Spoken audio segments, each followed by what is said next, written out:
Kevin, it's always good to have you on, man.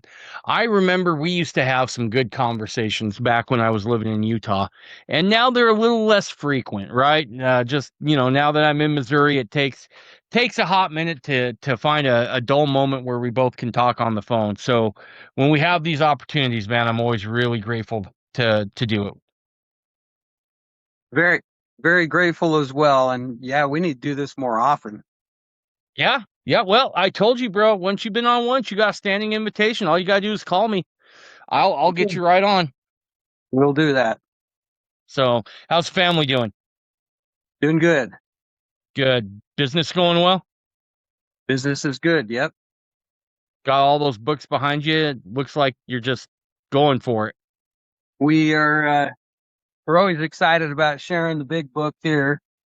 That's been quite, quite the largest, book we've ever done, and some publishers have ever even thought of doing, of my dad's works. Yep. And so, and looks like we might be able to do this other set over here. This was the 7 volume set that was done in hardback. And a lot of people like that because it can lay flat, and it's a little bit thicker paper so they can mark it up and that kind of thing. So we found a place to get that done a little bit cheaper. So we're hoping we can get that back in print. Very cool. So I bought one of those, the big ones. You can see it Yeah. behind me sitting on my bookshelf. And I can't recommend that to enough people. Look, for those who are unfamiliar, Kevin's dad was Ogden. And Ogden Kraut was a guy who just went and searched the history, right? And that's what I appreciated about Ogden more than anything else as I read his works, is that he would let his personal opinions slide in there once in a while. But by and large, he's just going to give you the history and let you come to your own conclusions. And I find that to be super helpful. And I also appreciated the honesty with which that's done, right? And not trying to put a spin on it. Ogden was an independent, so he didn't have a dog in the fight of who's got the button or anything else. He was just going to give you straight facts. And so if you're somebody just coming into this movement, can't recommend enough going to ogdenkraut.com, get some of those books, get the big book. It has so much in it, and you're going to pay a little bit of money for it, but it's 100% worth it. So yeah, man, you continue to talk to lots of people. It's kind of funny. I'll get phone calls, and some of those phone calls were like, yeah, I've talked to Kevin already. And so good on you for spreading the gospel, Kevin. We've been trying. That's the major goal here. And it's quite interesting because so many things have happened in my life that are so unique. I mean, my own brother said the other day, I've never met anybody who just has so many strange experiences. And I call them Forrest Gump stories because, I'll get in these places and I'm like, how did I get here? One time I went to Cleon Skouson's funeral, and for some reason, Fred of the church came in. I went into the kitchen to get something and came back out, and the president of the church was there, the governor was there, and I mean there were like 6 dignitaries, and I was standing there next to a lady, and she says, I don't know how they all gathered here, but we can't get out until they leave. And so we got to sit in the whole conversation and listen to this. It was really interesting. And so I call it like Forrest Gump. He got in places and he's like, wow, how did I do this? And so, yeah, very interesting. See, sometimes you can search for the truth, and then sometimes you just gump your way in. Yep. So there you go. That's awesome. Well, what are we talking about tonight, man? Well, when you called, you asked me to talk about in the RV book, the restored Mhm. version of scriptures. Um, and that's kind of what we're talking about here. I was a part of helping that get done. And there were 4 people that were doing it. Drew Briney was the one that compiled most of it, and we got it all put together. And so we edited and helped and got the book published. But in there are some unpublished revelations. Now, a lot of these unpublished revelations, I'm calling that because that was a gentleman named Fred Collier who had compiled these out of the archives of the church. Um, he and five people actually got when they were actually allowing people to copy or duplicate some of the archives. A lot of those were on microfilm, and so that's what they were doing was they were getting it and utilizing it. Very interesting how that story came about, but they did get this, and he wrote a book called Unpublished Revelations. Some of those we have incorporated in the RV, and we call them uncanonized because they were not canonized as scripture because there was just so many of them. And but they're Mhm. fascinating to read. And my dad used to quote from a lot of different ones in those books. And one of his favorites just happened to be this particular one about Orson Hyde. And Orson Hyde had this revelation, and he was really concerned about James Strang. He had another revelation kind of around that. I can't find it, but he was talking about the stake president or somebody that was called to a position in the church, and he was pretty upset over it. Kevin, And Kevin, let's stop there for just a second because there are a few people who listen who've never been Mormon. So we just name dropped a couple of guys. Let's okay, stop right there. Can you give us a quick rundown of who Orson Hyde was? okay. Well, Orson Hyde, um, he was kind of an upper up in the church. He actually was called to go back to Jerusalem, and he dedicated Jerusalem for the return of the Jews to that area back way back in Joseph's time. There were a lot of things that Orson Hyde had his own revelations in the LDS church. It was very common for people to have what we call "Thus saith the Lord" revelations, and Hmm. so uh, and a lot of people don't know coming into this work or coming into Mormonism that during that time of Joseph Smith and also throughout until about 1890. And my favorite things is to dig into Mormon pioneer journals and read all the spectacular stories of bringing people back to from the dead. And I mean, it's just beyond belief. And why the church doesn't promote those anymore, I guess, because people think it's fanatic that it didn't happen. But it's recorded in history. There's five or six people witnesses of many of these experiences. And so that was the value of some of these revelations also was because as the LDS people felt it was coming from God or it was coming from Jesus Christ. And so it's literally these men speaking to them. And it's a little bit much for people to take that, God actually talks to people, but he really does. I have many manifestations, beyond belief of things that have happened to me. And also it's going back to those great people that were there at that time. Now, let me Really? interject a quick thing here, okay? And I was going to talk about this a little later. But one of the reasons why these phenomenal things happened was because the people were living a thing called united order, where they had all things in Mm. common, kind of like the Amish people. And in the New Testament, it does talk about them having all things in common and how they shared each other's burdens, shared each other's happiness, shared each other's wants and needs. Because, and this is how, when I grew up in a very small community, and it's like everybody was my mom.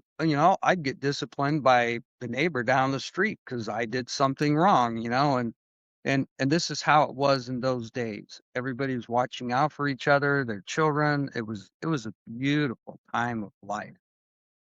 And one of Hugh Nibley's favorite scriptures, who is a historian and teacher at BYU, was in section 71, and it says, "Nevertheless, in your temporal things, you shall be equal, and this not grudgingly. Otherwise, the greater manifestations of the Spirit shall be withheld." Mm. And, and so I tell people, they go, "Well, why aren't I having these experiences? Why aren't?" Because you're not sharing with other people.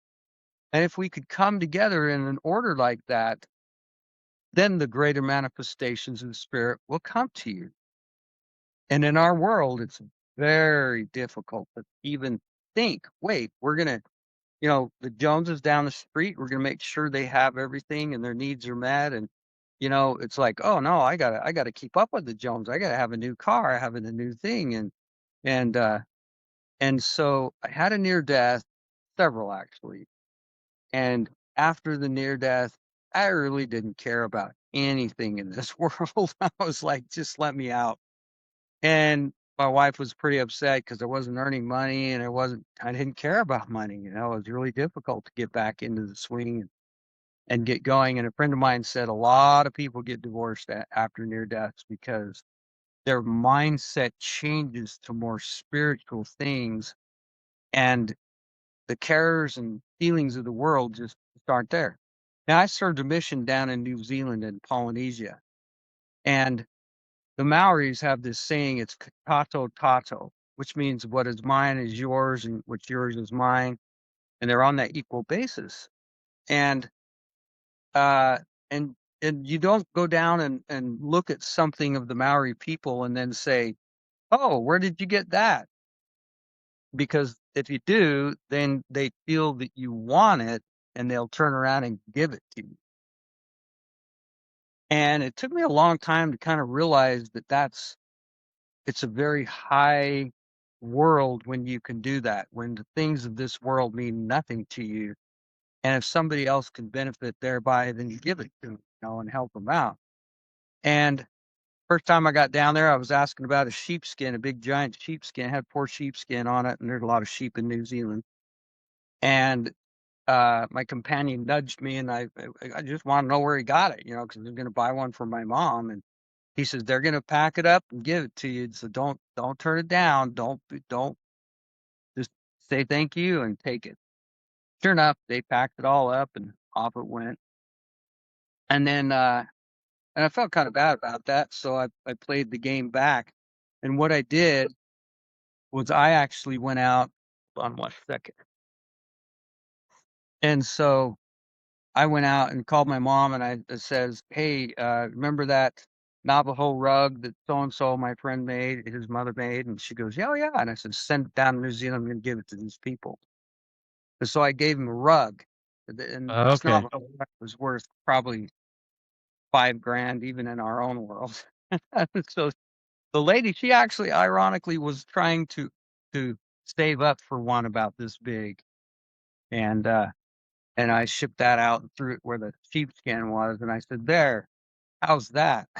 And so it was a sharing thing together. She was crying and he was crying because they had really saved for this Navajo rug. So this is how it is. That's what I'm saying. The world works where we share things and we work. That's what brings about these beautiful, beautiful gifts.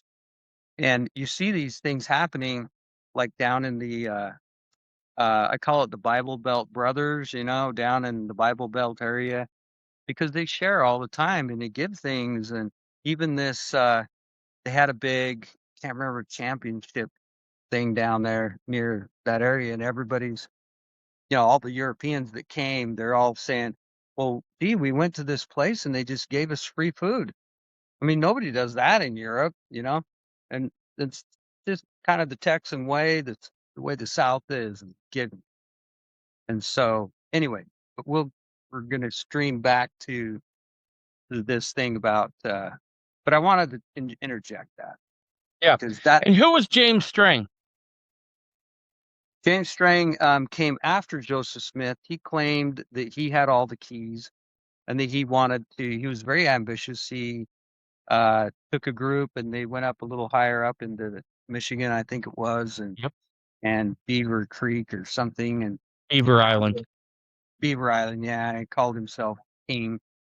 And so there's a little bit of ambition in that. And I'm going to read some of the RV here in just a minute of what that said. But that's some of the history, if that helps. I don't know if you have any more on James Strang, but No, no. So James Strang, he makes a claim that he has all the keys. He claims that Joseph told him that.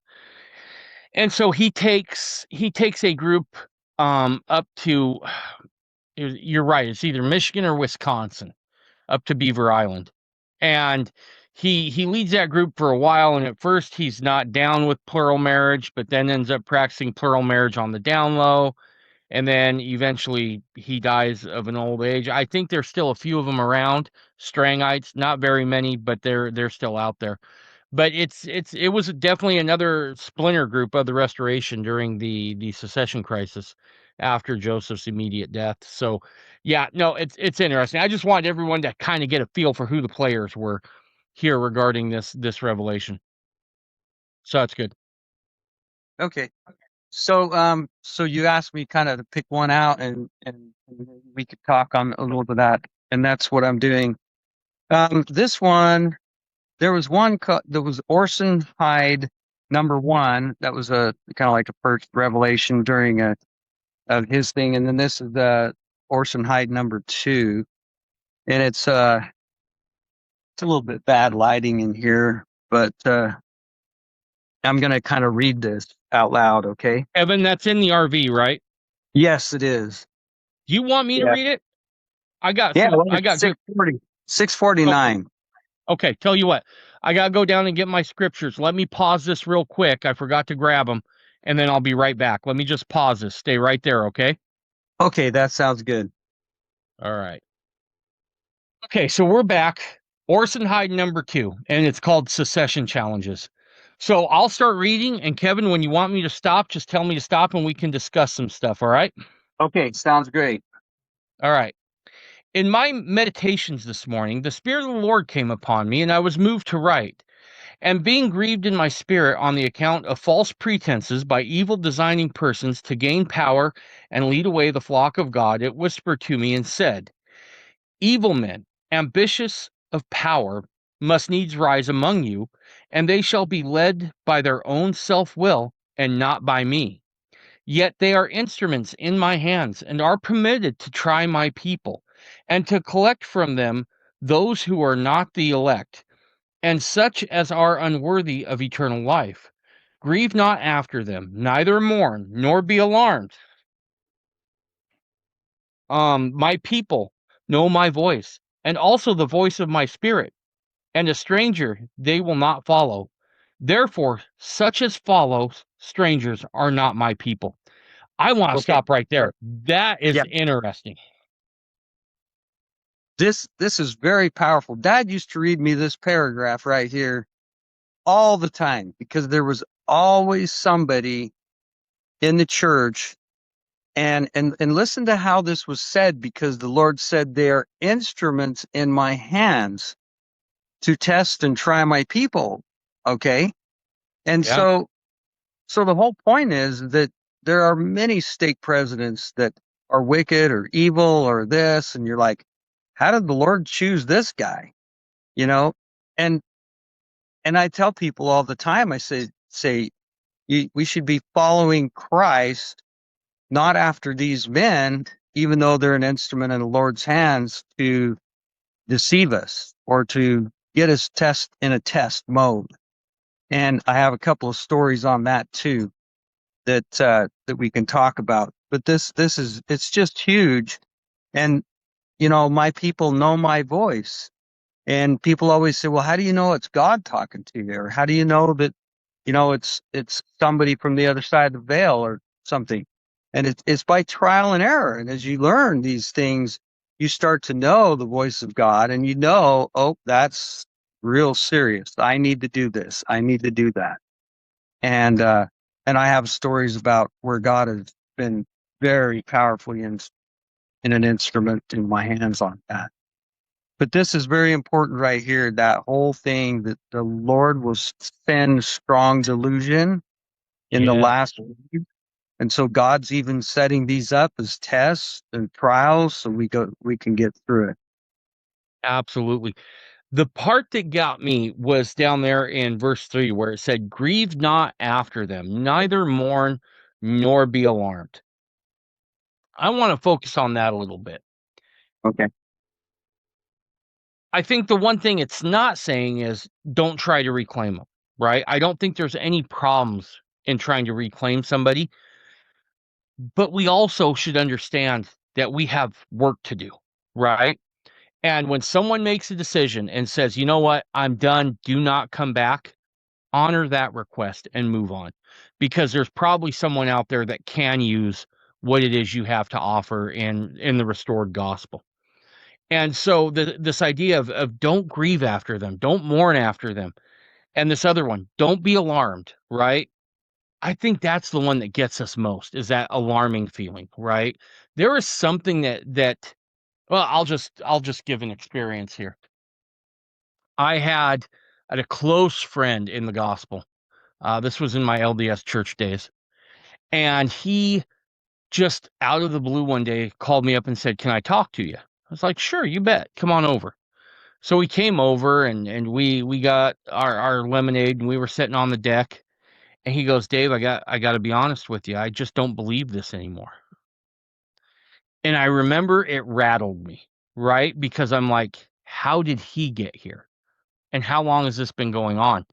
Because he was kind of one of those guys that seemed like he really had it together, right?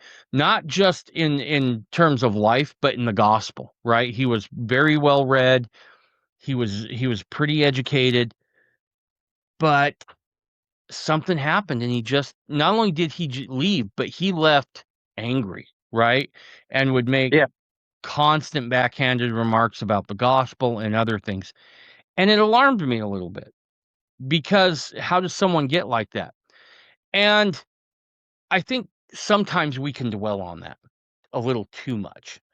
And we just got to let that go and understand, hey, we got work we got to do. We don't have time to sit and ruminate and get depressed because someone left. Now, doesn't mean we never stop trying to get them back, right? It doesn't mean that we don't, every so often pop in on them as a friend and say, "How you doing? What can I do to help you? Anything?" And then leave it right there. But understand that if somebody rejects it, there's somebody else out there who needs it. Right. Well, there's another example, and there's another YouTuber. I won't say his name, but you know, he brings in all these different people, and it's just this bash against the church, all the terrible things. And you know, one day I kind of followed him for a while, and I was kind of listening to all the different arguments. And oh, my bishop, you know, he touched me on the knee once, and oh, I'm done. I'm out of this church, and it's all false. And Joseph was a fallen prophet, and you know, and they go on this battle, and it happens all the time. People see this, and you know, I mean, the church throws out people all the time that are way worthy. They should never be thrown out of the church for any reason. And yet it's a test. And I know an individual and he was excommunicated. And when he got excommunicated, he said, you know, I walked outside and as I walked out, I heard the Savior's voice say, and they cast me out too. Hmm. And so he said, so I knew in my heart this was part of that test, just like talking about in here. This is a test to try and test my people to see if they're going to follow that man's voice, they're going to follow my voice. And so you got to be in tune, of course. But like, there was a story, it was a really wonderful family. I remember going down to Manti, my dad knew him, and the lady made these little sugar eggs with little, you know, things inside with frosting around it. And I guess that was a big thing back then. It was kind of interesting. But, and so I was talking, and then years later, you know, I found out they left the church and kind of left the gospel. And I saw some of the kids, and their kids were just, you know, a mess. And I was like, why did that happen, Dad? And he said, well, there was a bishop and he was not a good guy. And how he got in, we don't know. But anyway, he was in there and he went in for an interview, a private interview with her. And her husband was outside and he had this bad feeling like something's going on in there. He heard some banging around, that kind of thing. And and he was like, I just know something's wrong. And they knocked on the door and nothing came back and he couldn't hear her. He couldn't hear him. And he thought, I'm not getting a good feeling. He said, I'm going to break the door down. He's a pretty strong guy. And he took back and busted the door in. And this bishop was trying to rape his wife. And so they obviously they left the church. And then I turned to my dad and I said, yeah, but just because there's a bad bishop or a bad stake president, I mean, you know, he of course got thrown out of the church, but they left the church because of that. And I said, well, okay, it's leaving the church is one thing, but leaving the gospel is another. And so they had just thrown the baby out with the bathwater and they're totally done. And like I said in the beginning of this, all the beautiful miracles that happened in Mormonism in the beginning and all those treasured things went to waste because there was a bad guy, and there was a Yeah. wolf, you know, in sheep's clothing. And we got to be careful of the wolves and we got to understand that people are human and they do sin and they do make mistakes and uh and so this is why I finally quit watching that other channel because I was so sad at listening to all the really small things. That was a pretty major thing that happened to these folks in Manti, but there's so many trivial things that it's like you just gave up on that. It just seems strange. And it's a test. This is what the Lord's saying here. It's that these evil men are put into to test and try my people, try their faith, see if they'll actually do no matter what happens, that they'll still stick to this gospel. Yeah. Absolutely. You said you had another story there about this paragraph? You said you had a I couple stories. think it was. Let me see. Um, If not, no, that's okay. We can move I'm on. going to tell you. I'm going to tell you another story about following the Spirit. Oh, okay. I know what it was. So I was with a group of people and we were all talking during COVID because the COVID shots were a mess. And I was just waiting.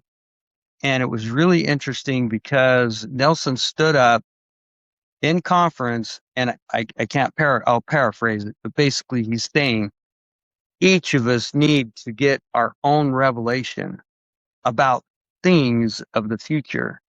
And in order to make it through this time, we have to be in tune with God. Remember that? I sure do. Yeah, I remember that very distinctly.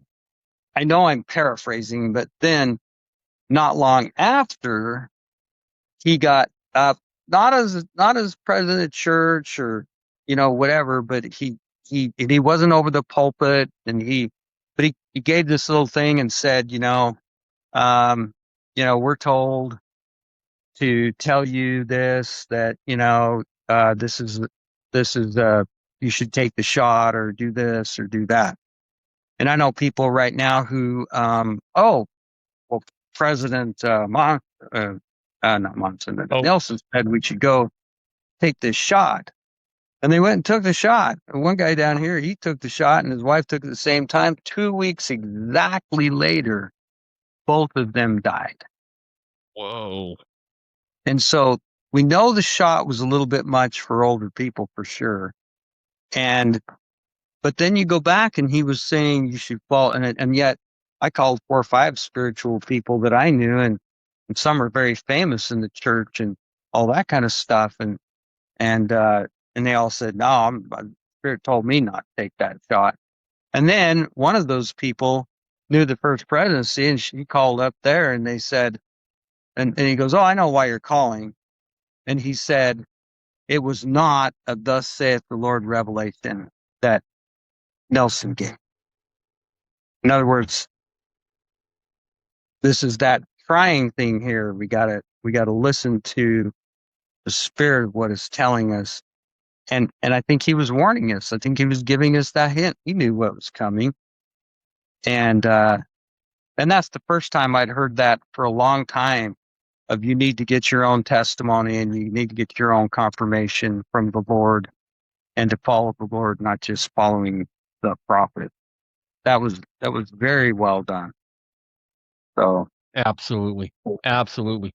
And look, there's going to be those people, those folks that come in sheep's clothing that try to lure us away with whatever it is, right? I'm the one man, or um I'm the one mighty and strong, right? Whatever it is.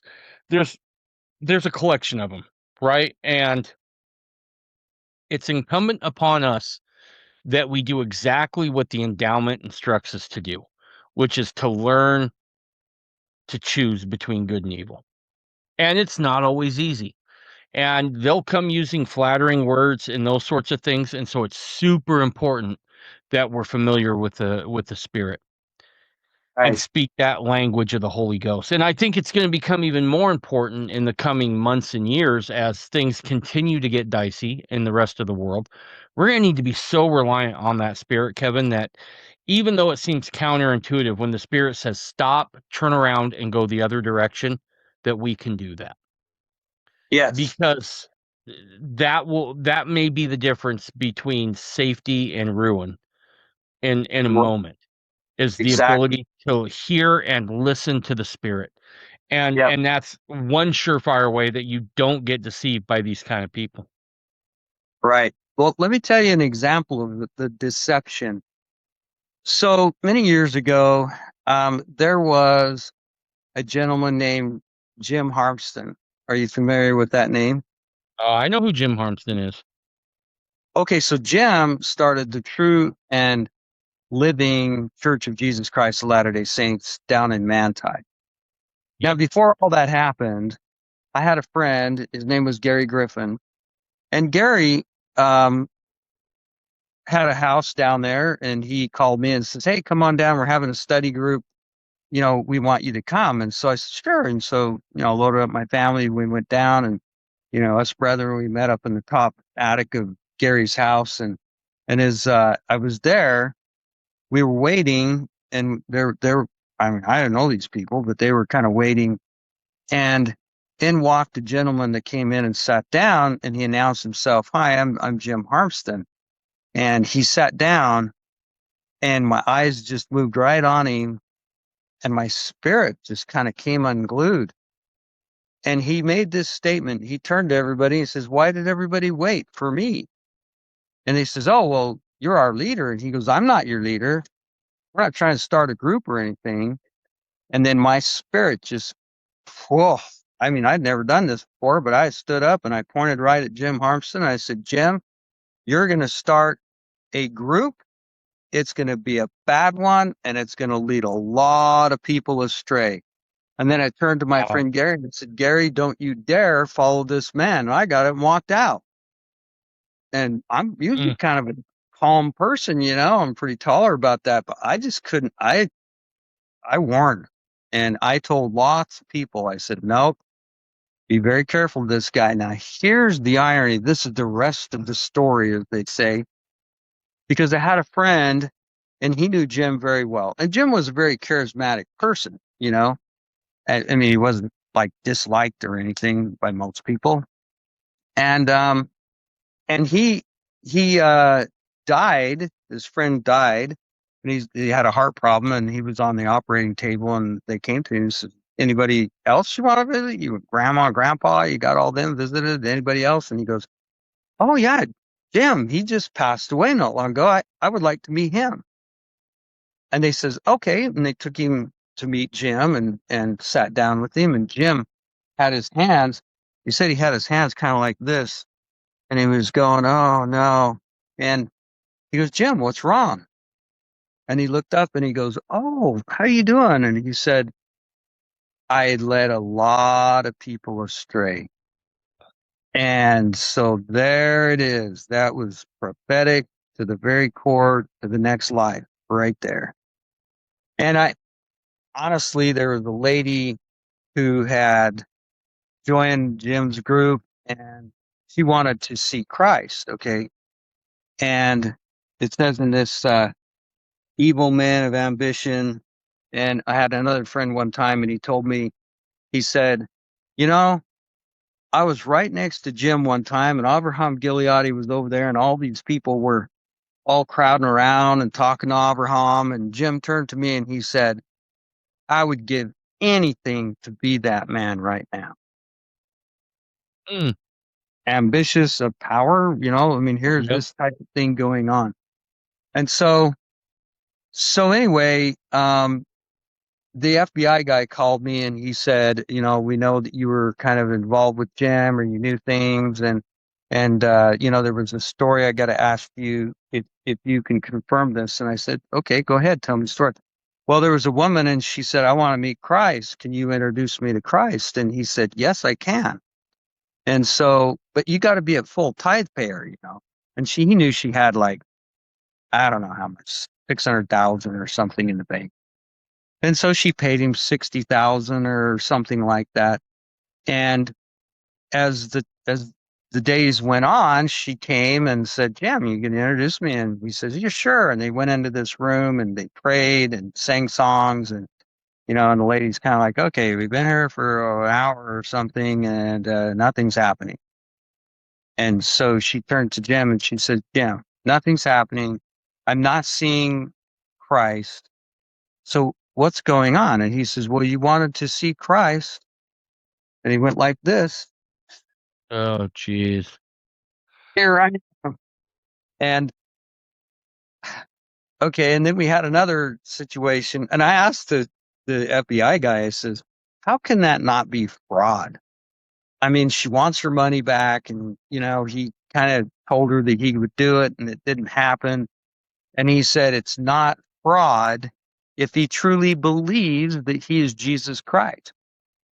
If he would have confessed to somebody and says, wow, we got that lady's money, but, or any of that, but he just felt like that was it. Couldn't get him on that. Isn't that interesting? I was That is shocked. interesting. And so, um, and so Jim also said another thing, and there's a reason why I'm telling this part of the story. Because recently I just had another individual ambitious of power who made the same statement. And I was shocked because he said, I know the scriptures better than anybody.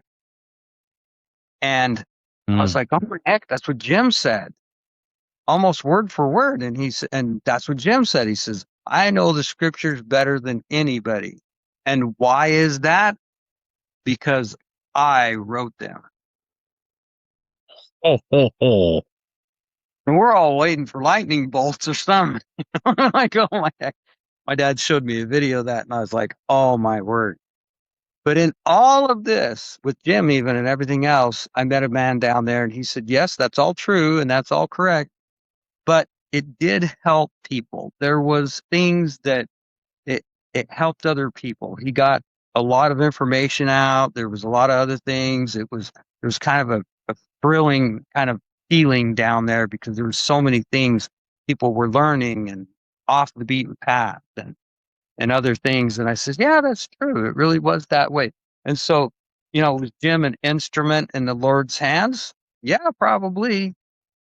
But still, it's kind of like ambitious of power and, kind of, anyway, out there.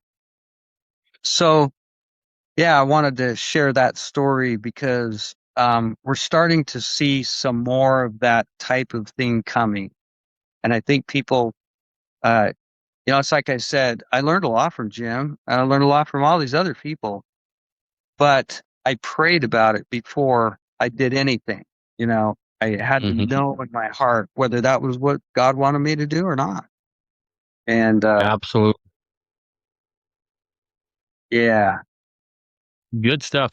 All right. Well, why don't we continue on? I'll read the next paragraph here. okay, go ahead. Hmm.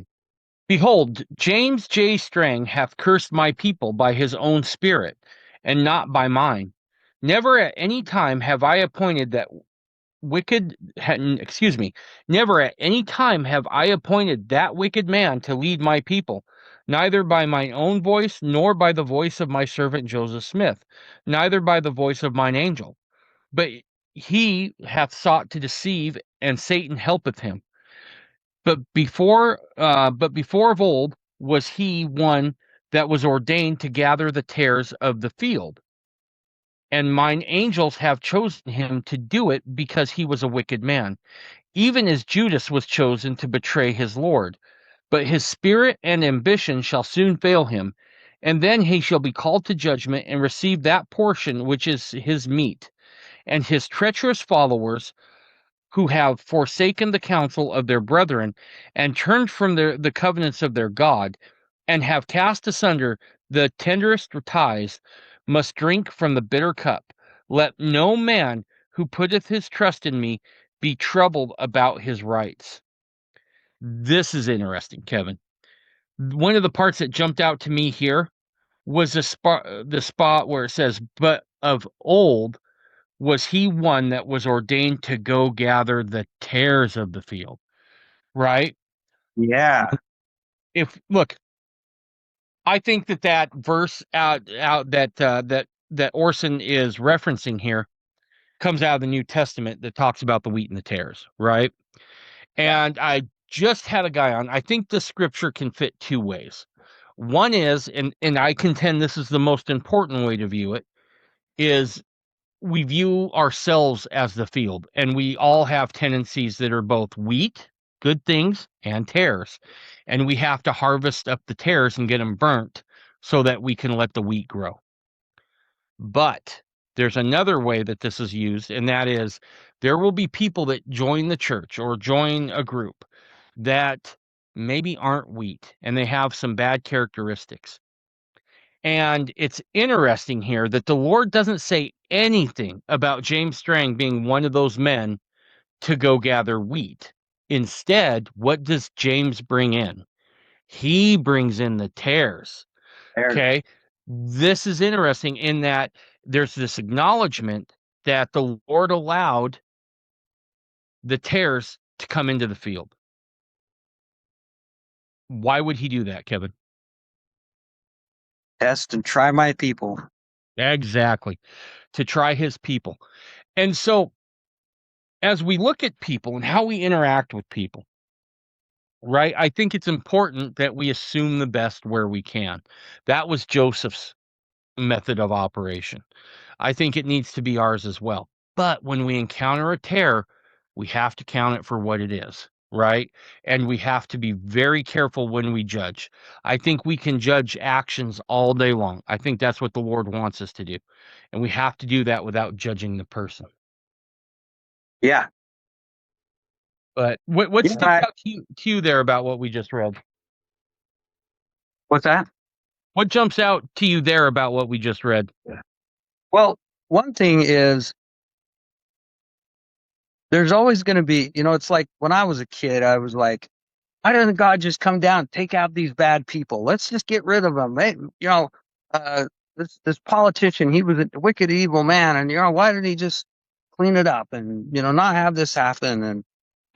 And it took me a long time to realize this is part of the good and evil in the world. There has to be people who play the Satan role. There's got to be people that play the Christ role. You've got to choose. Says, well, let them choose right or wrong. What do they want? Where do they want to be? And that's what this is all about is choosing and allowing that to happen. And the Lord does test us. In fact, if you look through history, Joseph even tested people. We know that. And Hmm. like one time he gave a big thing about the word of wisdom and tobacco and not to be used and smoking and whatever and then afterwards he went down the street smoking a cigar. Yep. Did you ever hear that story? I did. Yep. Go ahead and Yeah. tell it again, though. Well, and basically what he was doing was just to see, are you going to follow me or are you going to follow what's right? I'm smoking a cigar. Are you going to get on your horse and come smoke that cigar? And Right. that's how we see things. Oh, we got to, and so that's very important for us to understand. A prophet can even test us. just like I think Nelson did. He gives us a warning. He does this just like Joseph taught the people about it, and then he turned around and did this. Let's see what they're going to do. Yeah, absolutely. I agree. I agree. And it is interesting that he does call out there in verse 8 that he is an ambitious man, right? But he Yeah. also says that it will fail him. Yeah. And this is interesting too.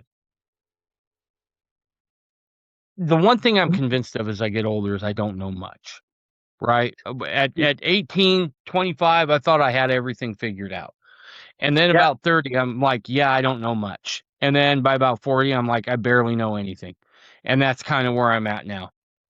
But the one thing I do know is that evil has a way of overplaying its hand every single time. Yeah. It will overplay its hand. It will overextend itself. And it's that way here, right? The Lord tells us at some point he's going to have to drink from the bitter cup, right? And that's a cup that he prepared for himself. And we're going to have to anything that we do that's untrue, that is not founded in God, at some point is coming back to us. Yeah. So, Yep. anything else you want to add before we move on? Nope. That's good. Keep on going. Okay, here we go. Picking up in verse 10. The unworthy shall have their rights, and no power can prevent it. For I will give them the hearts of my people, and their voice is my voice, even as my voice is the voice of the Father. And what they bind on earth shall I will bind in heaven. But the unworthy have no rights except these: repentance or condemnation. If they act upon the former, behold, they are justified. But if not, must suffer the consequences of the latter. By this you may know the unworthy among my people, for whomsoever they reject, the same are rejected of me. And woe to each as follow him who hath been rejected by my people. If my people sin, I will correct and chasten them because I love them. There's a lot going on in that verse. So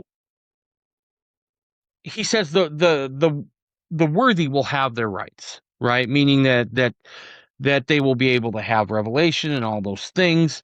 But the unworthy, they won't. They have no rights except repentance or condemnation. I want to talk a little bit about repentance here because I think this is important. Hugh Nibley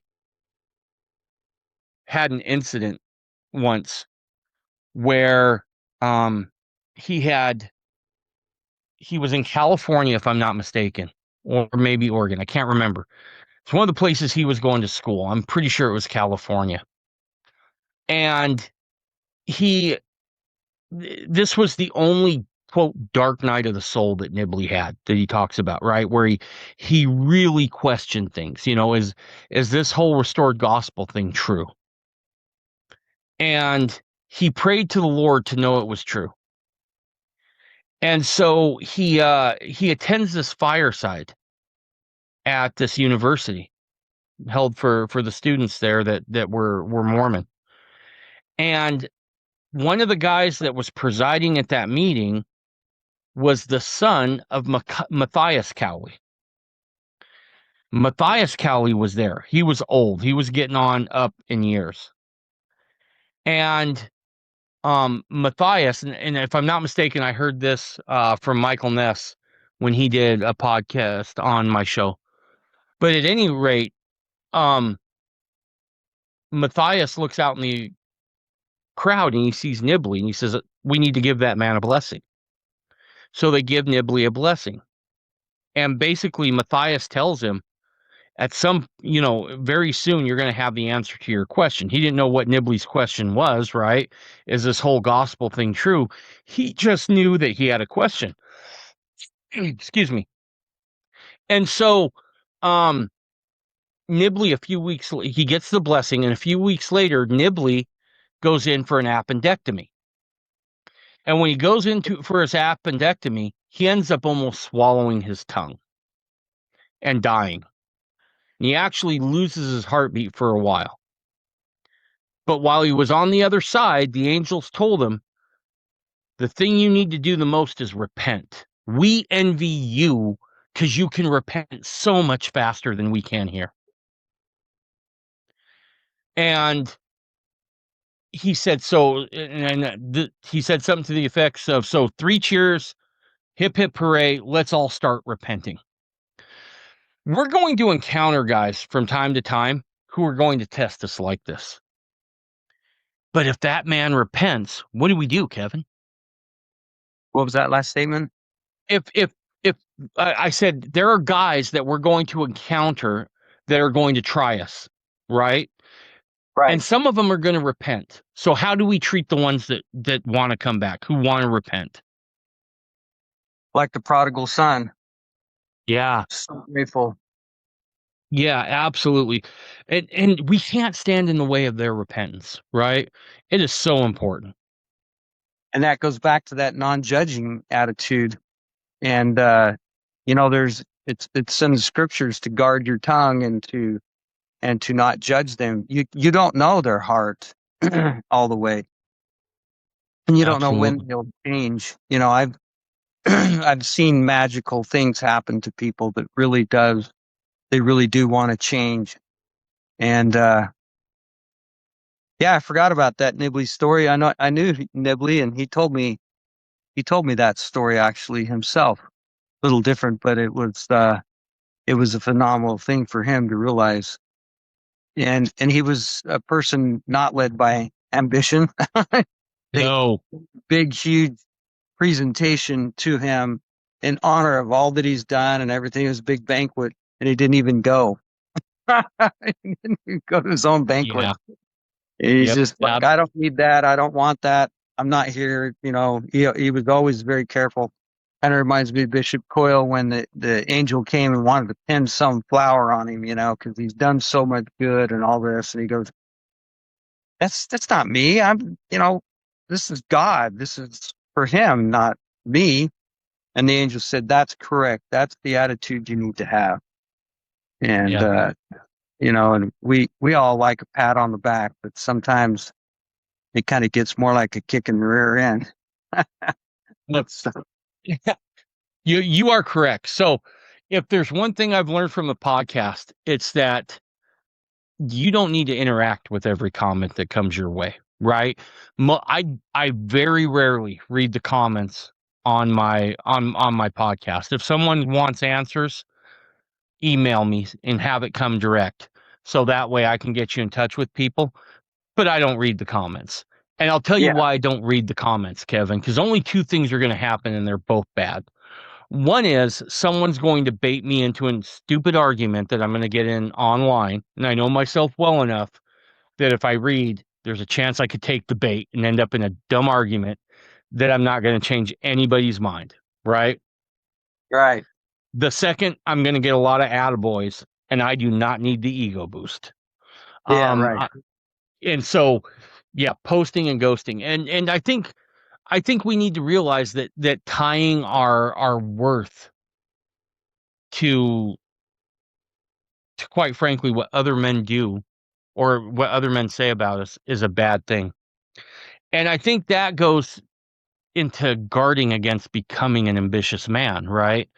That's Right. brought up twice so far that these are ambitious men. So Kevin, how do we purge ourselves? Because I think it's something that might be in each and every one of us, and we got to learn to temper that. How do we get rid of that kind of um, ungodly ambition?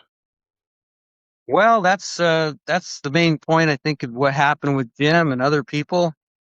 You know, where he was coveting what was happening with another man.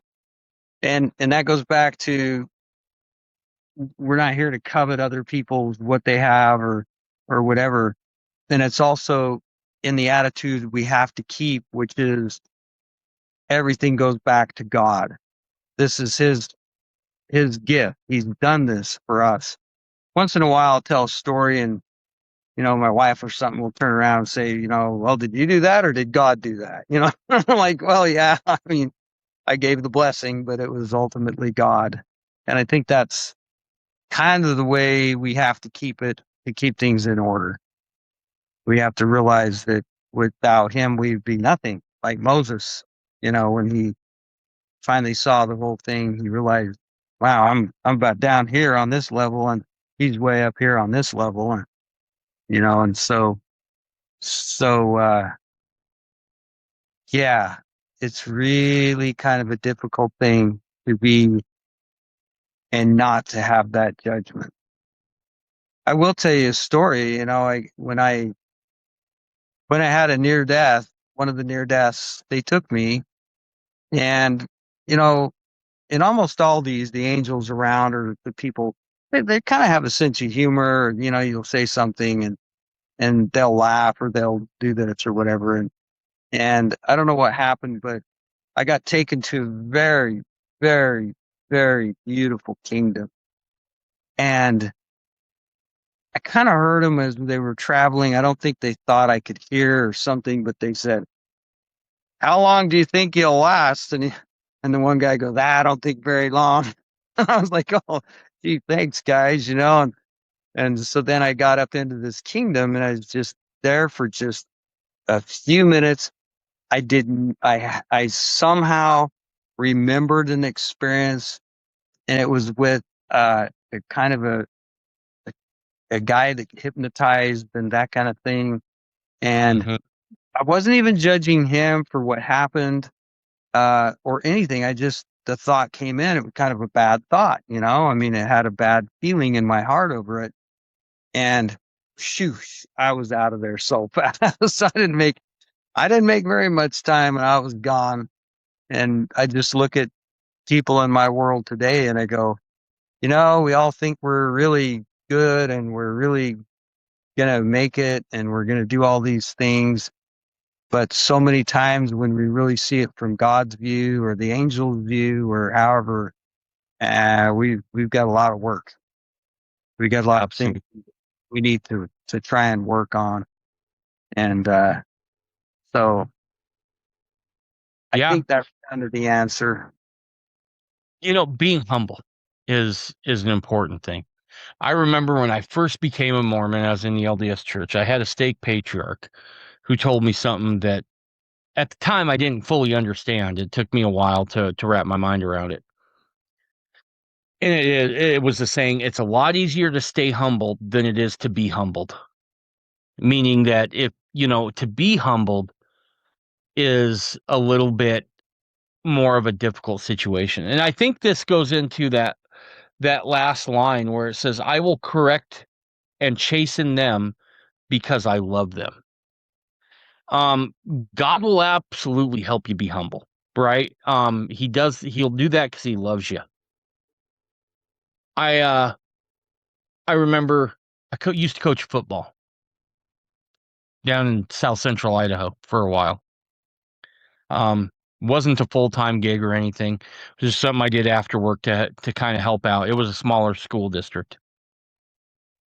I had this big kid. He was a lineman, and his name was Lewis. I mean, the guy was massive. That wasn't his real name. That's the name I'll give him to protect him. But big kid. I mean, super strong. Now, proper technique tells you that low man wins because you have leverage, right? So you want your knees bent, you want your arms out, you want kind of your hips dropped, you want to be lower than the other guy. Well, because Lewis was so big, he could just stand straight up and just manhandle people, right? And I tried to tell Lewis, I'm like, look, at some point, Lewis, you're going to encounter a guy who's probably close to your strength, but he's got better technique and he's going to hurt you. And I'll never forget this. This young man, this would have been about junior high age, right? He just raised his hand and he just kind of like to get me to stop talking. And I'm like, yes. And he goes, Coach, it's okay. I got a plan. I was like, okay, Lewis, right? There's nothing more I can do here, right? And so I left it alone. And for about 3 weeks, he just kept doing what he was doing and he was successful at it, right? And I thought, well, maybe Lewis is going to get away with this, right? But week 4 rolls around and Lewis meets his match a little bit and that guy stays low and he ends up putting his helmet right into his stomach. right? I mean, right into kind of where your chest meets your stomach and just knocked the wind out of Lewis. And he's, on the ground, he's kind of moving around. And I walk out because that's kind of the coach's duty. And I stand over the top of him and I kind of help him, sit up a little bit so he can start getting some air. He finally gets his wind back and I'm walking him off the field and he goes, Coach, I think I'm ready to try it your way now. And so often, Kevin, at least for myself, right? I'm going to point to myself here. There are times where I'm like, to God, no, no, no, no. I got a plan, right? Yeah. And then I take a helmet to the gut, and all of a sudden I'm humbled, and I'm like, okay, I will. I'll try it your way. And it's so important that we just take the instruction that we're given from the Lord, right? Ignoring that leads to disaster. Embracing that, there's usually safety there. A few months back, Drew Briney released a set of scriptures called the Restored Version, or RV for short. Since that time, quite a few copies have been sent out to the delight of those who made those purchases. Well, despite the number of purchases, Drew and his team want to get a copy into the hands of as many people as possible. Because of this, there's a limited time offer for a discount. But before we get to that, I want to let you know again what all you're going to get in this set of scriptures. In the Book of Mormon, you're going to find dozens of footnotes that show Joseph Smith's final edits. In the Doctrine and Covenants, there are over 1,500 footnotes showing Joseph Smith's revisions, as well as some context that's giving to help you, the reader, understand exactly what's going on as the revelation was given. In the Restored Version, you will see that the lectures on faith have been put back into the scriptures. Now, the format of the text has been restored back to its original paragraph form. But despite this, Drew was able to keep the Orson Hyde versification, which allows for a smooth, easy read, as well as the ability to do deep dives. Now, in addition to all of this, there's 125 uncanonized revelations from early Mormon leaders, including Joseph Smith, Brigham Young, John Taylor, and more. Now comes the good part to save you, the listener, some money. From now until this printing's run is out, just for being a Mormon Renegade podcast listener, when you purchase your copy of the Restored Version, at checkout, simply put in the discount code RENEGADE in all caps, and you're going to get a 10% discount. Now, I don't have to tell you how important it is that if we want to get back to what the Lord had originally intended through the restoration, we have to get the scriptures back to what Joseph had said they were. This Restored Version of the scriptures does just that. Again, all you got to do is head over to restoredversion.com, select whatever color you would like, and at checkout, type in the promo code RENEGADE in all caps, and you get that 10% off. So whether you're buying for yourself or a loved one, this will be a purchase that stands the test of time, that allows you to deepen your faith, not only in our Lord Jesus Christ, but also in the restoration. Now, let's get back to the show. That's very true. Very interesting. Very good analogy. And I think that's part of how, my dad had this story that he really liked, and it was this bamboo story. I guess the bamboo was named a certain name or something, and he was in this garden and he was there, and they came in and they beat him all up. They the owner chopped him down, and he's asking, "Why did you chop me down? Why did you do this? Why did you beat on me? Here I've served you and I've done this, and why are you beating on me so much?" And I guess over in China, they take bamboo and they do this thing with it. They chop it, they beat it, they do all this stuff, and it comes out to be like iron. It's just really strong bamboo. And it takes a lot of work to make it that way. But that's how my dad always, said is you want to go through. I mean, I've gone through a lot of trials and tribulations and pain and terrible things in my life, and a lot of this happened after my dad died, and I'm looking up to heaven and I'm going, okay, I'm trying to be strong here. You don't have to beat me to death, But it truly is a humbling experience, and this is why the Lord said that you're here to test these people and to see that they get into the kingdom, because you have to have that opposition. It's like down in Tucson where I was a paramedic, and I was down in this area in Tucson, and there was this dome, and it's like a echo building, or the whole structure has all the plants and the wildlife and the fish and the oxygen and everything, and all of the all the trees inside this little dome kept falling over, and the scientists were trying to figure out, why are they falling over? What's wrong, and so they had these little groups of kids going through, and they would ask the question, well, children, do you know the reason why the trees don't fall over? And finally, one little kid, he raised his hand and he says, I know, teacher, I know why they're falling over. The scientists kind of look over there like, really? Wonder what he's going to say. And he said, there's no wind to cause them to be strong. Mm, And so when we have these turbulences in our life, and I see people all the time because I've seen a lot of people suffer, and I've been around people and held them in my arms when they die, and going through accident after accident and everything that I did. And I realized that a lot of the trials that I see people going through is because they haven't learned the lesson yet. You know, there's still more to learn. And so a lot of this is kind of programmed, how we learn, how we get better. And just like your friend there, Lewis, he learned a lesson. He's coming back a different way. right, right. But I think we have to be thankful for those experiences, Oh, right? I When the think, chastenings come, we have to be thankful for them, right? That's a just and loving God trying to tell us, you got to snap out of it here, son. yep, yep, That's hard to there- do in the moment. It's right. very hard to do in the moment because look, getting humbled, it's not fun. It's not fun at all. But No, nonetheless, it's kind of required if we want to avoid to be an ambitious man, or to be the kind of man that it talks about in 121, that, as soon as he gets a little bit of power, he wants to control the world. It takes that kind of humbling. And look, I'll be honest, in some ways I think that's the trap that America has fallen in now, right?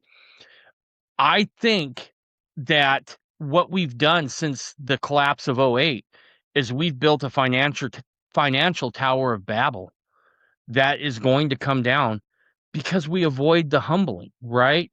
Now, many of yeah, us suffered through that time, but theoretically, it should have been a lot worse. And we tried to do things to prevent the pain. And sometimes you just have to sit with that pain. Go ahead, Kevin. Sorry. I got to interject this story. And Yeah. I told it to a lady once, and then it was kind of weird because she knew Bednar, and Bednar kind of told this story. But anyway, so here's what happened in one of my near deaths. So I'm standing there, and there's all the different angels came and different things. In fact, one time they kind of stand behind you a lot of times. And one time I turned and I said, why are you guys always stand behind me? I mean, aren't you like proud to be an angel or this or that? And they said, oh, no, no, no, that's not it. It's that if you saw our glory in full, you would you would worship us as God, and we're not here to have you worship us Mm, as, as the Father.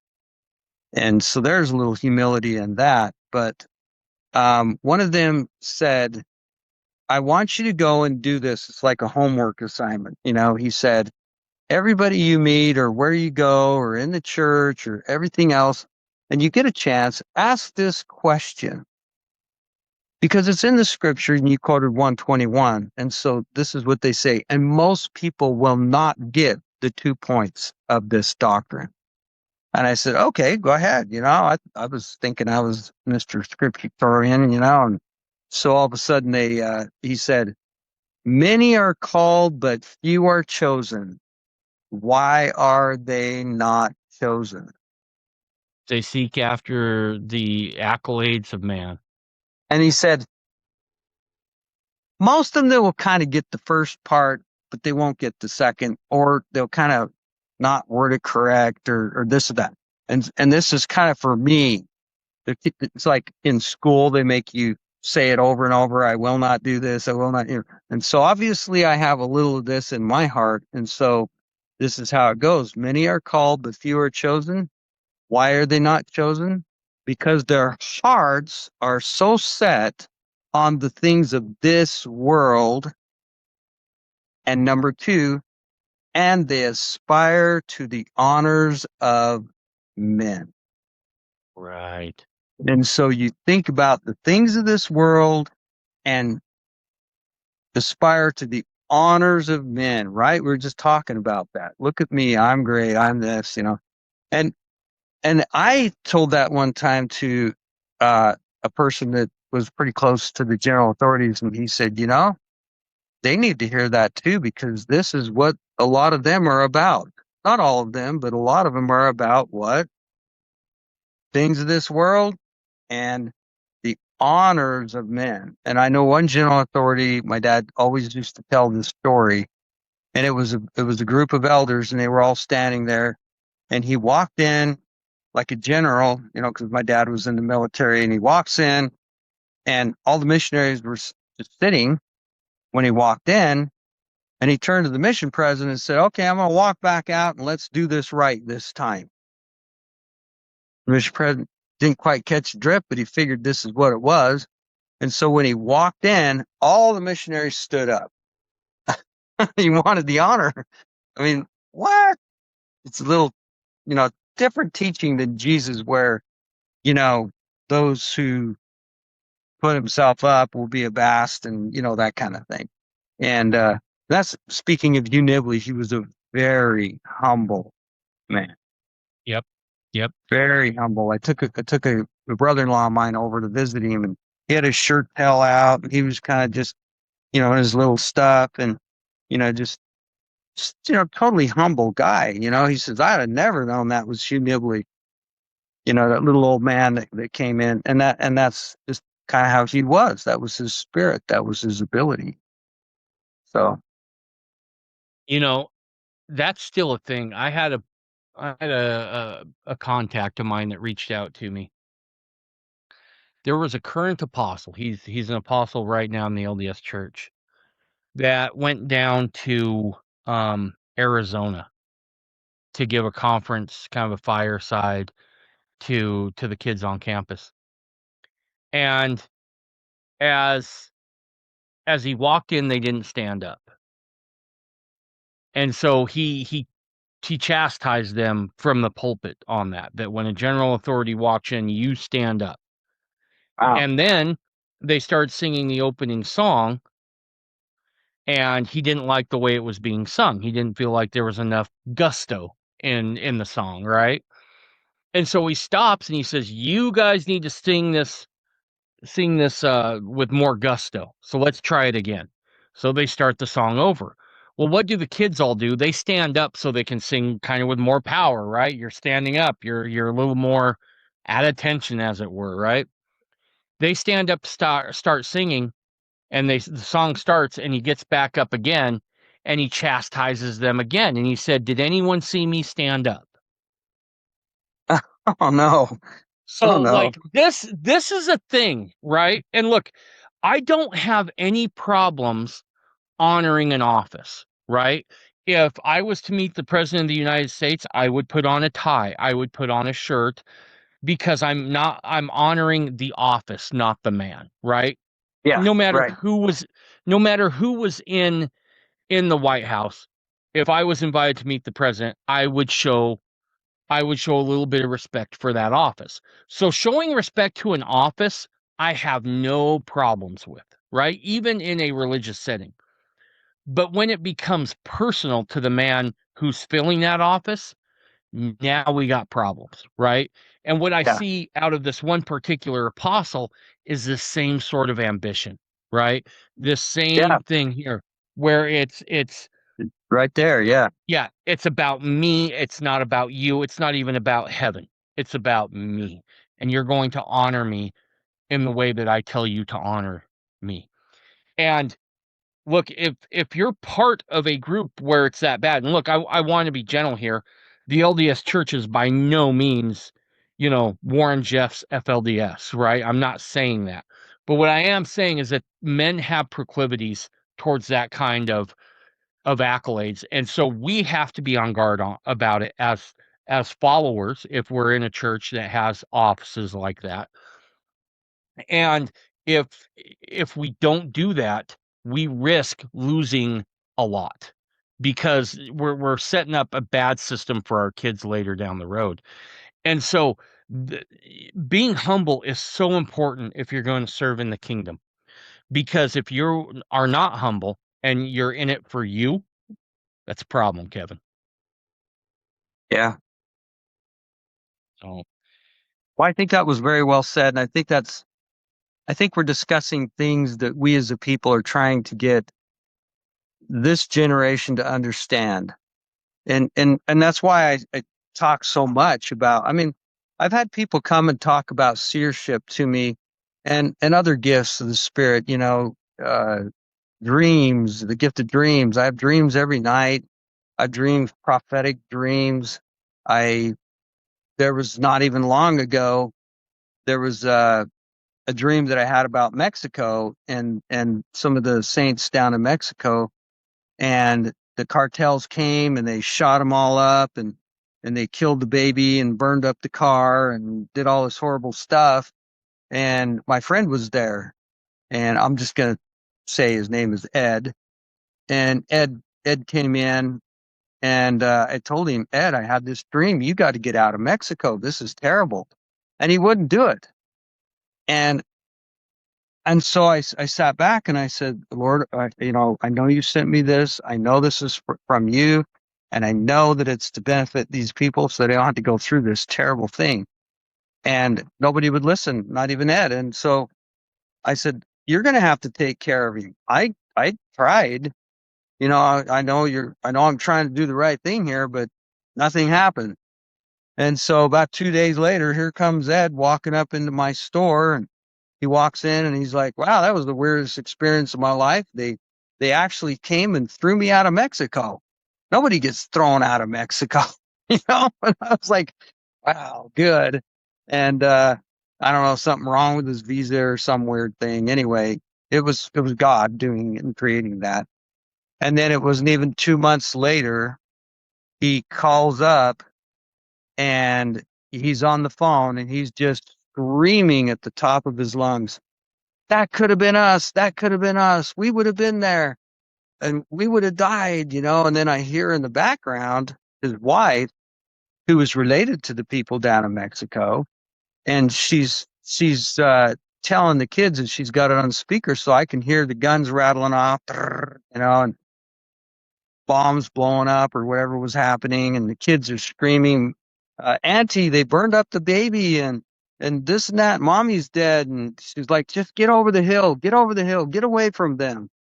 And and so finally, they got over the hill and they were okay. And my stomach just turned because it's just like in the dream, and I was like, "Oh no, it's happening." I had that deja vu feeling, and I was like sick because nobody listened. And so this is how it is in the last days. We're telling people, we're trying to cry out a plea to help people, and they're not listening. And it's a frustrating thing in this world to try so hard to help people, and they're just not catching the drift. And so I think that's part of what's happening. And not very long ago, uh, the president of the church right now even made a statement, and he said, we have not got the gifts of those that were in the old days. So acknowledge that they don't. And the reason why they don't, I believe, is because their hearts are so set on the things of this world and the ambition. And the Lord's told us it's a commandment. He says, nevertheless, in your temporal things, you shall be equal. Sounds pretty forthright to me.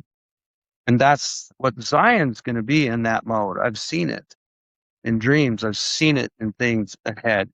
And we as a people will be more concerned about our brothers and sisters than we will our own selves. And when that brotherhood happens, Satan will not have power over those men. And by the way, they'll have the gifts of the Spirit. So they'll have seership, they'll have telepathy, they'll know what's happening. And, if one of the brethren are leaving and they're doing bad things or whatever, we'll know where they are. We'll go grab him, we'll bring him back. You know, how does Satan have any power over that kind of thing? Yeah, Nobody shall. absolutely. Yeah, th- they're there Absolutely. now. And it all boils down to being humble, right? But Yeah. how do you get to a point to where you can just part with anything that, somebody needs that God tells you to part with, right? Well, you do that by being humble. Um, Yes. I want to talk about being humble in one other aspect here, and that's being humble with our doctrine or our supposed doctrine. And let me explain this. There are things, and I'm sure everyone is like this, there are things that we know at our core are true, right? You build on those things because those things are sure. Now, one of the gifts of the gospel, and I believe it is a gift, is that it's expansive. You could spend your entire life doing nothing but studying scripture and studying history around scripture and studying the gospel and not get even a tenth of what you're supposed to get out of it. And that allows a lot of room for discussion and ideas. Be humble enough to say, I think this might be true, but I'm not sure 100%. Right. And here's why this is important. On things that you're not 100% sure about, that's an idea. But if you marry yourself too closely to an idea, if further evidence comes along that challenges your idea, if you have incorporated that without knowing, it's now become a part of you. And so when that new evidence comes that shows that you're wrong on your idea, it's going to be really hard to part with it. Right. And so it's incumbent upon us as Mormons with access to deep theology.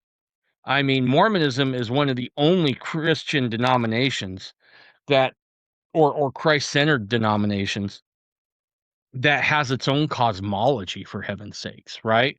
Um, that talks about the cosmos and all the things that happen there. So be very careful, be very humble as you approach ideas. There's nothing wrong with having ideas. That's great. Share them, bounce them off friends, but be humble enough to realize, I really don't know that. I think that might be true, but I don't know that. You can hold on to that. Just make sure you keep it in proper perspective so that if new evidence comes along that disproves it, you can drop it. Doesn't make you a waffler, doesn't make you weak, just makes you educated, right? You've learned more. And so you can move on. There's always a higher level. Right, There's right. there's always things that you just keep going. Orson Pratt even said that about like you did this, in this thing. He said, the older I get, there's more doors to open, and then I open those doors, and then there's even more doors, and then and so we get to that point when we're older and look at it, and we know the knowledge is there, and we're going, there's a whole lot more knowledge that we don't know, and so I wouldn't be where I'm at if I would hang on to this truth or that truth. That really, as I learned later in life, it wasn't true. There were things that were not correct, and I think some of the, and I keep going back to this because I may have this fault and I need to overcome this and become more humble, but it goes back to the worldly ways of Babylon and how much are we caught up in Babylon. And we got to Mm, get our mindset towards true Zion and what the people are going to be like there. And are we going to be there? Are we going to make it or are we not? Well, we just, one time I was dating a girl, and I was pretty forthright when I was young, as you can tell, with Jim Armstrong and others. And she kept saying, Oh, well, it's just going to be too hard to get to Zion. There's all these complex things, and think about the tribulation and all this stuff, and I just don't know. I just don't think I'm going to make it. And I says, well, then you won't. And she kind of took back, nobody treated her like that. And I said, well, then you won't just be there. That's the way your attitude is. You got to have the attitude of, I'm going to make it. I'm going to try and get there. I know it's going to be hard, that kind of attitude. And then she kind of buckled underneath that, kind of had her little humbling experience. And she went home to her husband and this beautiful girl I was dating. Um, she came running up to me the next day and gave me this big hug, and she says, this is an absolute unreal story. And I said, all right, tell me the story. And so my mom went home and she told my dad that story about how you just kind of hit my mom with a frying pan type thing. And he sat there for a while and he goes, who is this young man? And she says, oh, he's dating Laura. And he goes, wow, that's quite the young man. He can marry her. And so, gee, I got permission by her dad without even meeting him and not even asking for the wife's hand. And so I was doing pretty good at that point after that experience. And then she said, my dad never approves of anybody.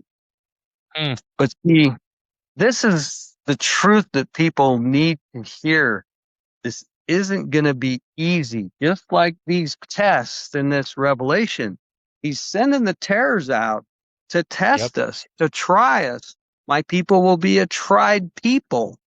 They will be a humble people. And it's hard. It's not easy. But I believe the reason why I have the gifts that I do is because I try and keep myself away from Babylon as much as possible. And Yeah. I try not to judge people. Yeah.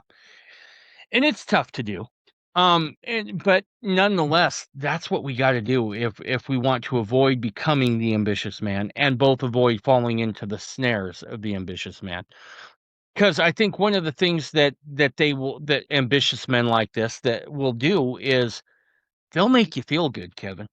They'll Oh tell you, yeah. you know what? You're right where you're supposed to be. We have it all figured out here. You don't have to do any more thinking. We've got it from here. And that's a very um comforting feeling. Yes. Very charismatic, very patting them on the back, making them feel good. And, and no, we come from pioneer stock. We were tough people. For what my ancestors did down to the very end is just phenomenal. I look back and see what they did, and it's just amazing. And Yeah. and their attitude was that way. I have a great great grandfather who was in like 17 miracles. He was in that group, and he Okay. was one of the three men. I think there were three men who volunteered to carry the women and children across, Mm, and they mhm. knew they were going to die, Okay. and he died. And Brigham said wonderful things about him, that they've sealed their honor and sealed their with their blood to try and help other people. See, this was a very heroic thing. And my sister, she had an experience, and she was doing genealogy, and she said, it's really weird. That great grandfather, yeah, well, he knew a lot about some of the genealogy of the family, and um, and he came to me in the middle of the night, and he gave me some instructions and gave me some things, and then I was crying because I was thinking about him dying and giving his life, and what more could you do? It was just such a phenomenal act of kindness. And he looks down at her and he goes, "What y'all bawling about?" And she says, well, you died and you did this. And, it was just terrible. What's a great sacrifice? And he goes, ah, it was an adventure. Mm, yeah. Think about that.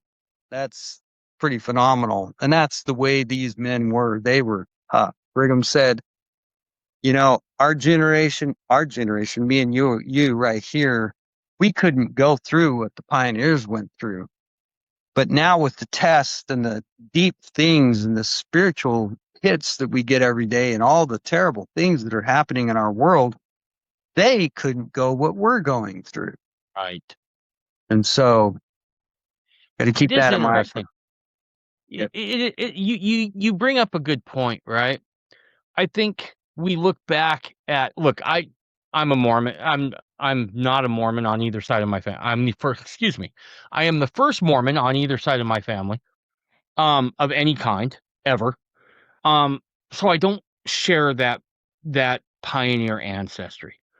But nonetheless, I have looked at that and thought, okay, they came across the plains, they did a hard work.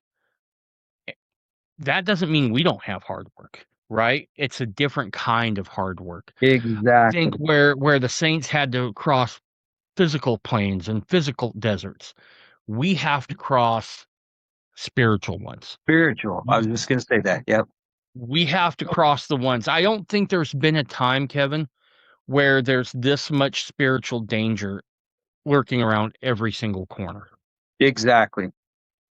And so it's going to take us being very cognizant, both for ourselves and for our children, to be able to withstand this and make it to safety, right?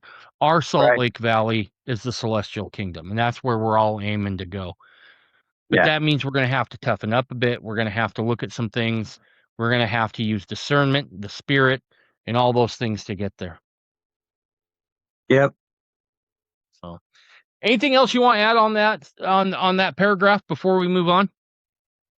Nope. Okay, I'll pick up. Okay, so it ended off with the Lord telling them that He chastises those that He loves, and now we're going to pick up in verse 15 here. And the Lord says, "Yet I will not reject them, neither give my kingdom to other people. For behold, the end draweth nigh, and judgment I will pour out upon the oppressors, and upon those who accuse you to hide their own iniquity and their shame, and to go get power of unholy purposes, and not for the building up of my kingdom. Let such beware lest they fall by the hand of the destroyer, whose arrows are plague and pestilence before their designs are accomplished." That one hits home. I think that kind of ties in just exactly what you and I were talking about here a second ago, right? That Right. these unholy men look for power for unholy purposes. Right. I don't think I'm breaking any headlines here by saying that like certain things are becoming known, right? Um Mhm. we just saw Fauci up there plead the fifth like 100 and some times because everybody found out who he was, right? And what's interesting is that he was anything but humble. If you read through Yeah. his diary, he was relishing the rock star status that he had of that time. True. And we have to be so careful to guard against that, both from ourselves and others. So that just kind of ties in to kind of what we were saying right there. Anything you want to add?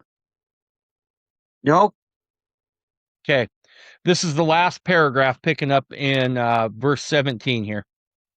"Let my saints gather up all consistent with all consistent speed and remove westward, except such are counseled to tarry and must needs remain to settle their business according to the counsel of my servant Joseph Smith in the day that he was with you in the flesh, and also according to the counsel of my servants the 12 whom I have chosen and who have abode in me. Let there be no disputes or contentions among you about doctrine or principle, neither who should who you excuse me, and neither who shall be the greatest, but hearken to those things which I have spoken unto you, and which have been before been given you. And you shall rest in my kingdom, and have glory and honor forever and ever. Yea, saith the Spirit of truth, the truth abideth forever. Amen. Okay, I think this is very applicable to our time, Kevin, as fundamentalists. Where it says, where was that at? Let there be no disputes or contentions among you about doctrine or principle. Okay. Did the Lord give the command that everybody was supposed to agree on everything there? Yeah, we have to learn this learning process, but we don't have to get in contention where we hate Yeah, each other and everything else. he never said anything about, hey, everybody believe the same thing. Now there's some things that we do, right? Book of Mormon, Joseph Smith, the 3 degrees, the importance of ordinances, all those core things we agree on. And then there's going to be other things that we don't, right? Yeah, And correct. therein is going to be the trick. How do we stay united when we have different ideas? How do we do that? And I'm gonna throw that question to you. How do we stay united even when we have different ideas on doctrine? We have to look at what we have in common, not so much what we don't have in common, and understand each other. And also, honestly, we're all learning. We're all Mm, going through, as far as contention and doctrine, you know, and like you said earlier, there's that place where we put this on a shelf and we think, well, that might be true. And later we learn that's not the thing that should be on the shelf. It's, you know, and so that's all the humbling parts of learning and understanding because, it's like dad was questioning a guy one time and he kind of went into this whole interesting thing about women or something and trying to tolerate this. And my dad turned to him and he says, "What do you think?" And he goes, "Must be a higher doctrine."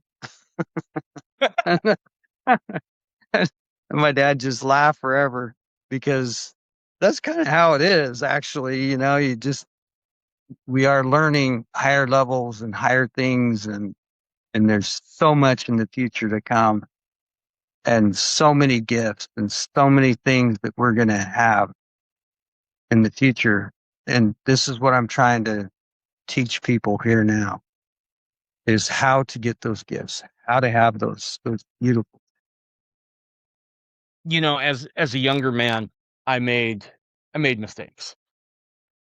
One of the mistakes that I made was assuming that everybody who disagreed with my point of view had ill intent, right? Um, that for whatever reason, because I was young and I was um less than diplomatic in those days, I had to learn things. But I had this feeling like, okay, if someone disagrees with me on this, then they disagree with me personally, right?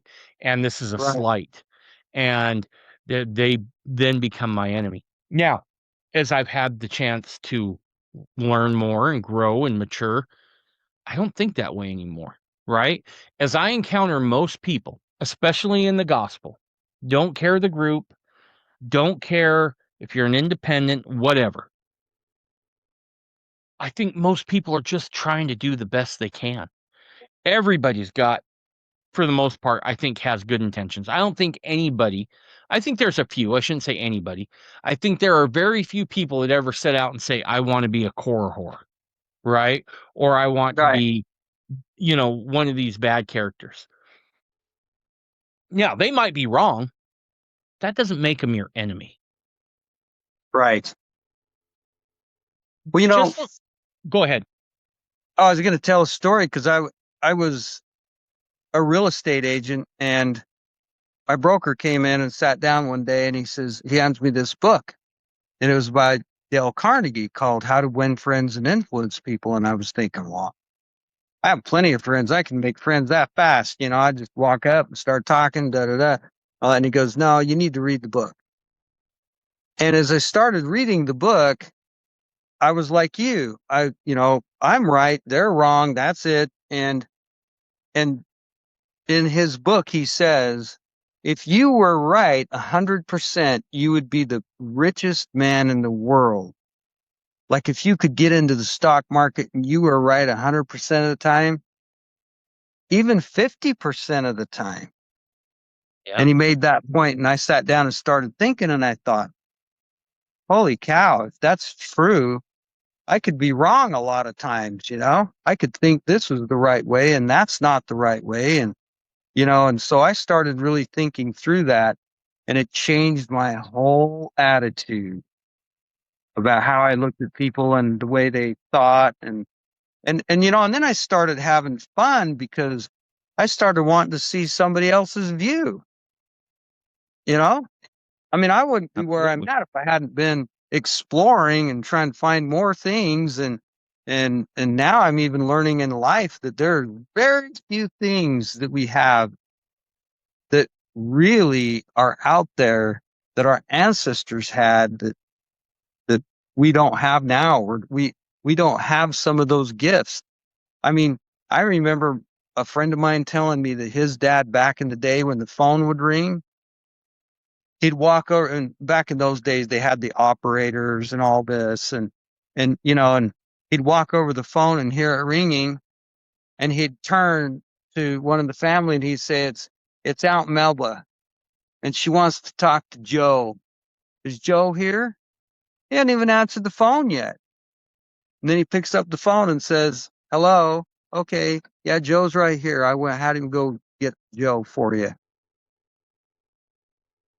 Think about that Wow. for a while. Yeah. And it was commonplace. They knew. My mother knew things, she was in tune. That motherly intuition, boy, that was really phenomenal in my home.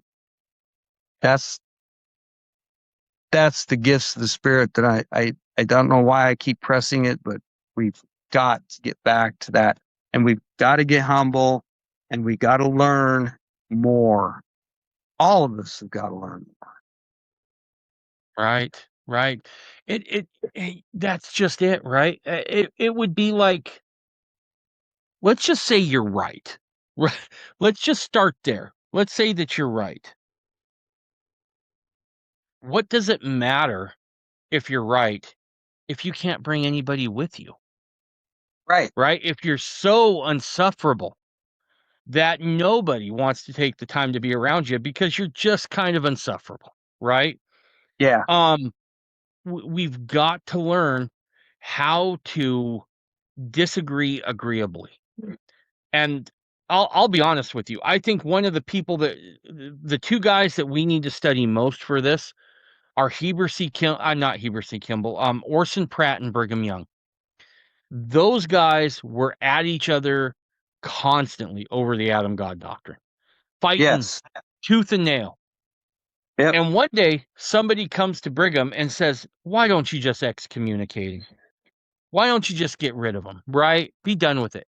And Brigham said, you could chop Orson into 1,000 pieces, and each one of them would testify of the restored gospel. So, no, I will not be rid of him. Yeah. Yeah. Right. Exactly. Yeah. Well, Brigham was the one that saved Orson. He was out on the bank. Something went on with his wife or something. He was going nuts. And Brigham's the Yeah. one that came and brought him back and got him thinking straight. And yeah, Yep. he was really, Yeah. really, No, we, we need to learn that, hey, just because we disagree, that doesn't make that guy your enemy. That just means yeah, you got different ideas. I And agree. if you can get past that, well, now you can work with a bunch of people, right? You're not constrained to just one guy any longer. Yeah. Or your own thoughts. You get to have your mind expanded.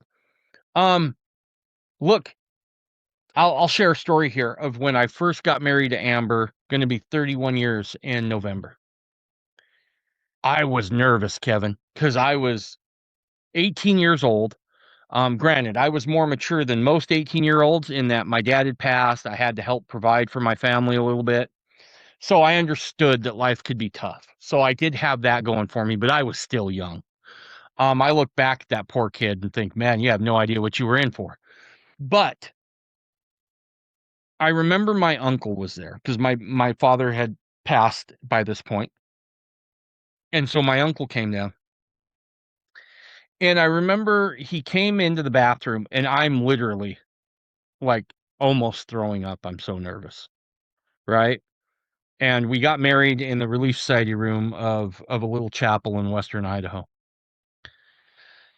And he comes in, he says, "You all right, kid?" And I said, "I think I'm all right." And he kind of, says, "All right, well, let's stand up and get you ready." So I stand up and he kind of straightens my bow tie and he kind of fluffs out the shoulders of my coat and he's like, "You got any questions?" I'm like, "Man, how did you and Aunt Joanne stay married this long?" And at this time he'd been married like 45 years, right? He said, "Okay, I'm going to tell you something. Are you ready?" I said, "I'm ready." He's like, "Okay, as a man, there's going to be times in your life that you know you're right. And you're going to be in an argument with your wife. And you're going to know beyond a shadow of a doubt you're right." It's like, "Okay." He's like, "But you need to remember one thing." And I'm like, "Okay. Okay, what is it?" And I'm waiting for some pearl or nugget of wisdom that will enlighten my mind. And he said, "When you're in that place and you're convicted down to your soul, son, that you're right, you need to remember you're no catch." And then he turned around and he walked out. Wow. Now, as an 18-year-old young man, I felt like he kicked me right in the groin, right? Like, I felt like this wisdom was an insult. And I'm like, I don't know what the hell you thought you were getting at, but that's not it, right? But Kevin, he was right. He was right because it doesn't matter if you're right if you can't get other people to see it. And if you ostracize other people for the sake of you being right, well, that's not concern for your brother. That's narcissism. And you've got to get to a point to where you can work with others even when you disagree. And I will go so far as to say this, it's my contention or my idea here that yes, Zion will be a place of one heart and one mind, but I don't think that's going to look like what we think it is. I Yeah, still think there will be different opinions in Zion for a while. sure. And we have to learn to live with that. How do I know that? Because Brigham says that Methodists are going to be in Zion. Joseph said Absolutely. there will be Catholics in Zion, right? Tell Yep. me, tell me more of a different way of thinking than a Protestant compared to a Mormon. But yet somehow it all works. So if that's the key, then it's not about trying to get everybody to believe the same thing. I mean, we'll get there at some point, but I have a feeling the Lord's going to have to sort most of that out. What we're going to have to do is figure out how to work with each other with different ideas and not fly apart like glass and continue this thing that we have done for so many years of just dividing. Yes.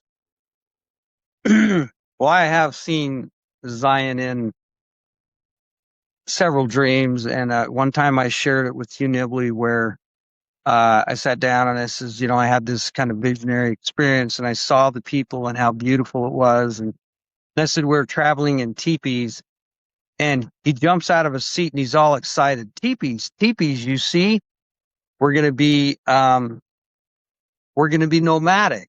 That's what teepees represent.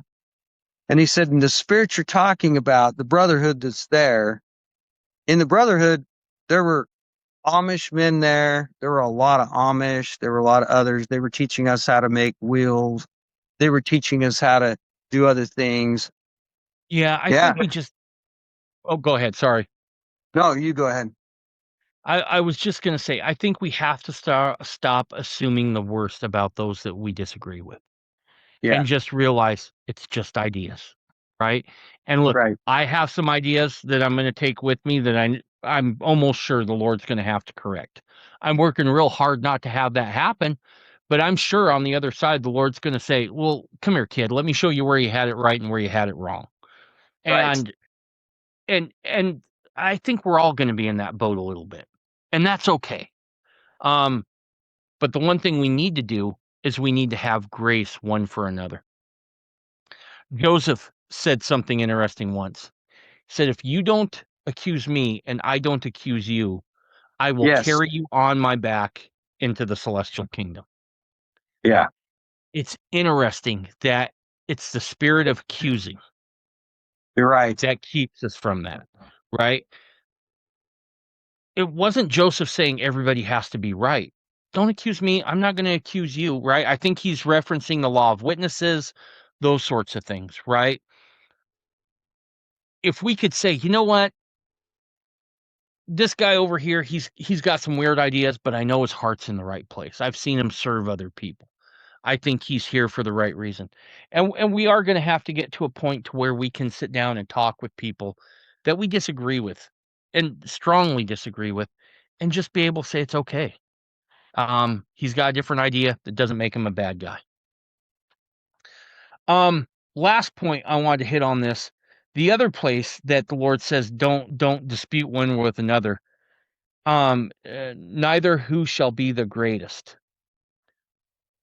I have Yes. That was seen important. more people get in trouble with this one. Go ahead. It sounds like you got something on this one. Oh, well, I'm the one mighty and strong. No, I'm the one mighty and strong. Oh, no, I'm the one mighty and strong. I mean, and we see it all the time, and they want to be greater and have drive a bigger truck or, yeah, it is definitely we as the people have to work on that.